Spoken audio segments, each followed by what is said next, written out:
IMD के अनुसार पूर्वोत्तर और दक्षिण भारत में फिर से मूसलाधार बारिश का दौर फिर शुरू होने की संभावना है। देश के कई हिस्सों में समय से पहले दस्तक देने वाले दक्षिण पश्चिम मानसून ने पिछले कुछ दिनों में पूर्वोत्तर से लेकर पश्चिम और दक्षिण भारत में अपना प्रचंड रूप दिखाया। केरल के साथ ही असम, मणिपुर, सिक्किम जैसे राज्यों में बाढ़ और लैंडस्लाइड ने लोगों का जीना मुहाल कर दिया। असम और मणिपुर में तो बाढ़ ने गंभीर रूप धारण कर लिया। इसके बाद पिछले कुछ दिनों से मानसून की रफ्तार थोड़ी सुस्त पड़ गई थी। दिल्ली एनसीआर में बढ़ेगी गर्मी, राजस्थान में बारिश की संभावना, कैसा रहेगा यूपी का मौसम। भारतीय मौसम विज्ञान विभाग आईएमडी ने अब एक बार फिर से मूसलाधार बारिश होने का पूर्वानुमान जताया है। नॉर्थ ईस्ट और दक्षिण भारत में तेज से काफी तेज बारिश होने की संभावना जताई गई है। बंगाल की खाड़ी में हलचल बढ़ने और साइक्लोन जैसे हालात बनने की भी बात कही गई है। इससे मानसून की रफ्तार और तेज होगी और इसका असर बिहार तक पड़ सकता है। हालांकि अभी यह स्पष्ट नहीं हुआ है कि मानसून बिहार जैसे प्रदेशों में कब से एक्टिव होगा। दूसरी तरफ उत्तर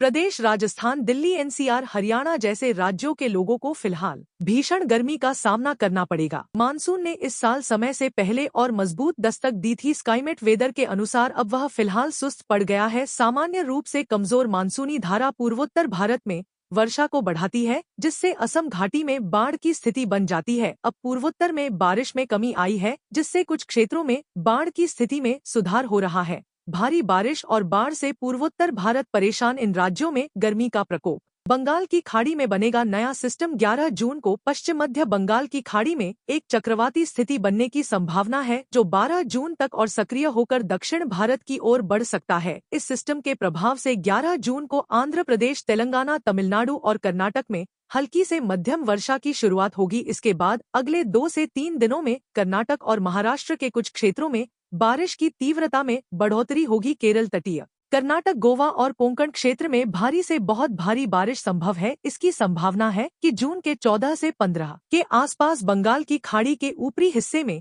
एक और चक्रवाती सर्कुलेशन विकसित हो सकता है। चक्रवाती परिसंचरण हरियाणा के ऊपर, एक चक्रवाती परिसंचरण मध्य पाकिस्तान और उससे सटे उत्तर पश्चिम राजस्थान पर बना हुआ है। एक और चक्रवाती परिसंचरण हरियाणा के ऊपर है। उत्तर बांग्लादेश पर भी एक चक्रवाती परिसंचरण बना हुआ है। दक्षिण छत्तीसगढ़ से लेकर उत्तर पूर्व बांग्लादेश तक एक ट्रफ रेखा निचली वायुमंडलीय सतहों पर बनी हुई है। उत्तरी आंतरिक कर्नाटक, मराठवाड़ा और तेलंगाना के आसपास एक और चक्रवाती परिसंचरण स्थित है। मणिपुर में भारी बारिश से 3,802 लोग प्रभावित, 883 घर क्षतिग्रस्त। पिछले 24 घंटों के दौरान देश भर में हुई मौसमी हलचल। पिछले 24 घंटे के दौरान पश्चिम बंगाल में हल्की से मध्यम बारिश के साथ कुछ स्थानों पर तेज बारिश दर्ज की गई। पूर्वोत्तर भारत, झारखंड, बिहार, छत्तीसगढ़, उत्तर प्रदेश, पूर्वी राजस्थान, पंजाब, हरियाणा, हिमाचल प्रदेश, जम्मू कश्मीर, महाराष्ट्र, तटीय कर्नाटक, तमिलनाडु, केरल, अंडमान और निकोबार द्वीप समूह तथा मध्य प्रदेश के कुछ हिस्सों में हल्की से मध्यम बारिश और गरज चमक के साथ वर्षा हुई। ओडिशा, आंध्र प्रदेश, आंतरिक कर्नाटक,